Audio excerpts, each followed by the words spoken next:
नमस्कार मंडळी, तुमचे पुन्हा एकदा खूप खूप स्वागत आहे एका नवीन व्हिडिओमध्ये.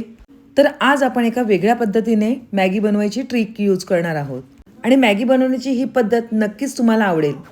त्यामुळे ही वेगळी पद्धत कोणती आहे आणि ती कशी आहे हे बघण्यासाठी व्हिडिओ कुठेही स्किप न करता शेवटपर्यंत नक्कीच बघा. चला तर थेट रेसिपीकडे वळूया. तर सुरुवातीला सगळ्यात पहिले आपल्याला 2 पॅकेट्स मॅगीची घ्यायची आहेत. तर हे दोन्ही पॅकेट्स आपल्याला कट करून घ्यायचे आहे आणि त्यातली जी मॅगी आहे ती अख्खीची अख्खीच आपल्याला पॅकेटमधून प्लेटमध्ये काढून घ्यायची आहे आणि त्यातील जो मॅगी मसाला आहे तो बाजूला ठेवून द्यायचा आहे. अशाच प्रकारे आपण दुसरं सुद्धा मॅगीचं पॅकेट कट करून घ्यायचं आहे आणि ते सुद्धा आपल्याला असंच ह्या प्लेटमध्ये ठेवून घ्यायचं आहे.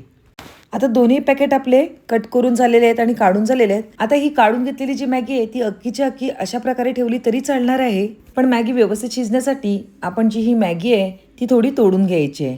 तर मी उभ्याच आकारामध्ये ह्या मॅगीचे थोडे तुकडे करून घेतलेले आहेत, त्यामुळे मॅगी व्यवस्थित शिजायला मदत होईल. या ठिकाणी आपली मॅगी सर्व व्यवस्थित अशी तोडून झालेली आहे. आता सर्वप्रथम आपल्याला एक कढई घ्यायची आहे आणि ती गॅसवर ठेवून घ्यायची आहे. गॅस चालू करायचा नाही, पहिलेच त्यामध्ये वाटी ठेवून घ्यायची आहे आणि त्यावर अशा प्रकारे होल असणारी जाळी ठेवून घ्यायची आहे. आता ही जाळी ठेवून झाल्यानंतर आपण जे तुकडे करून घेतलेली मॅगी आहे ती संपूर्णपणे ह्यावर ठेवून घ्यायची आहे. तर आपण सर्व मॅगी ह्यावर ठेवून घेऊया. सर्व मॅगी व्यवस्थित ठेवून झाल्यानंतर आता आपल्याला ह्यावर पाणी घालून घ्यायचं आहे. मॅगीवर सर्वत्र पाणी पडेल अशा प्रकारे आपण ह्यावर पाणी घालून घ्यायचं आहे. तर सगळ्यात पहिले मी 1 ग्लास पहिले पाणी घालून घेतलेलं आहे आणि त्यानंतर पुन्हा 1 ग्लास पाणी भरून ह्यावर घालून घेणार आहे. तसेच आपलं पाणी अर्धी कढई भरेल एवढं आपल्याला घालून घ्यायचं आहे. म्हणजे काय, त्या वाफेमुळे आपली जी मॅगी आहे ती छान एकदम व्यवस्थित अशी शिजली गेली पाहिजे.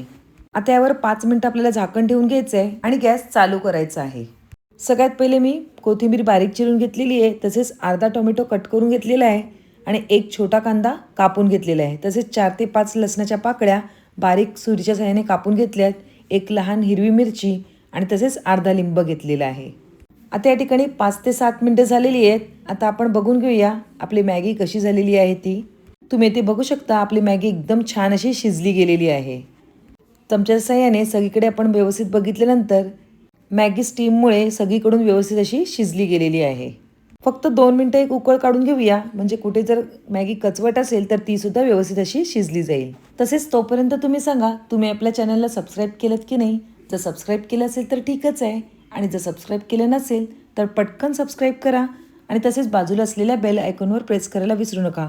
म्हणजे असे साधे सोपे खमंग आणि चविष्ट रेसिपी तुम्ही नेहमी बघू शकाल. त्या ठिकाणी आपल्याला गॅस बंद करून घ्यायचा आहे आणि ही मॅगी काढून घ्यायची आहे. त्या ठिकाणी आपल्याला गॅसचा अजिबात वापर करायचा नाही. मी कढई खाली ठेवलेली आहे आणि आता आपण चिरून घेतलेला जो कांदा आहे तो ह्यामध्ये घालून घेतलेला आहे. तसेच बारीक चिरून घेतलेले 2 ते 4 पाकळ्या लसणाच्या त्यासुद्धा ह्यामध्ये घातलेल्या आहेत. अर्धा टोमॅटो आहे तो सुद्धा घालून घेतलेला आहे. तिखटाप्रमाणे येथे छोटी एकच लहान मिरची घातलेली आहे आणि बारीक चिरलेली कोथिंबीर सुद्धा घालून घेतलेली आहे. आपल्या मॅगीची भन्नाट चव बनवण्यासाठी आपण येथे काही थोडे वेगळे इन्ग्रेडियंट घालून घेणार आहोत. तर सगळ्यात पहिले अर्धा चमचा एवढा चिली फ्लेक्स, अर्धा चमचा एवढा ऑर्गॅनो आणि तसेच सोया सॉस घालून घ्यायचं आहे. तर मी येथे 1 ते 1.5 चमचा एवढा सोया सॉस घेतलेला आहे, तो सुद्धा यामध्ये घालून घेऊया. तसेच मॅगी स्पायसी बनवण्यासाठी अर्धा चमचा एवढा लाल तिखट घालून घ्यायचं आहे. लाल मिरची पावडर घालून झाल्यानंतर आपण यामध्ये टोमॅटो केचप घालून घेणार आहोत.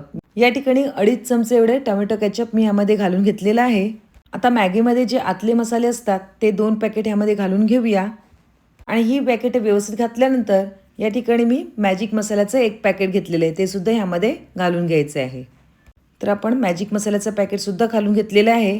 आता आपल्याला याला मस्तपैकी तडका द्यायचा आहे. त्यासाठी मी तडका पॅनमध्ये 2 चमचे एवढं बटर घेतलेलं आहे. त्या अगोदर आपण हे सर्व साहित्य आहे ते व्यवस्थित असं मिक्स करून घेऊया.